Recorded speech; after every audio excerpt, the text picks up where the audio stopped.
Congress party ವತಿಯಿಂದ T Narasipura ಕ್ಷೇತ್ರದ ಪದಾಧಿಕಾರಿಗಳ ಪದಗ್ರಹಣ ಕಾರ್ಯಕ್ರಮ ಮೈಸೂರು ಜಿಲ್ಲಾಧ್ಯಕ್ಷ ಎಚ್.ಎಂ. ರವೀಂದ್ರ ಅಧ್ಯಕ್ಷತೆಯಲ್ಲಿ ನಡೆದಿದೆ.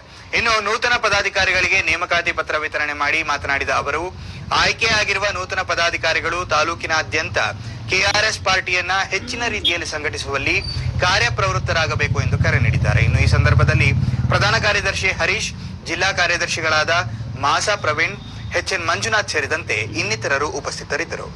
ಸಮಿತಿ ಪಕ್ಷ ಮೈಸೂರು ಜಿಲ್ಲಾ ಸಮಿತಿಯಿಂದ ಏನು ಇವತ್ತು ಮೈಸೂರು ಜಿಲ್ಲೆಯ ಟಿ ನರಸೀಪುರ ತಾಲೂಕಿನಲ್ಲಿ ತಾಲೂಕು ಪದಾಧಿಕಾರಿಗಳ ನೇಮಕ ಮಾಡಲು ಮೈಸೂರು ಜಿಲ್ಲೆಯಿಂದ ಜಿಲ್ಲಾಧ್ಯಕ್ಷ ಆಗಿರುವಂತಹ ಶ್ರೀಯುತ ರವೀಂದ್ರ ಎಚ್.ಎಂ. ಅವರು ಹಾಗೂ ಪ್ರಧಾನ ಕಾರ್ಯದರ್ಶಿ ಹರೀಶ್ ಅವರು ಹಾಗೂ ಕಾರ್ಯದರ್ಶಿಗಳಾಗಿರುವಂತಹ ನಾನು ಮಾಸಾ ಪ್ರವೀಣ್ ಮತ್ತು ಮಂಜುನಾಥ್ ಅವರು ಮಂಜುನಾಥ್ ಅವರು ನಾವು 4 ಜನ ಬಂದು ಇವತ್ತು ಟಿ ನರಸೀಪುರ ತಾಲೂಕಿನಲ್ಲಿರುವಂತಹ ಪದಾಧಿಕಾರಿಗಳನ್ನ ನೇಮಕವನ್ನ ಅಧ್ಯಕ್ಷರ ನೇತೃತ್ವದಲ್ಲಿ ನಡೆದಿದೆ.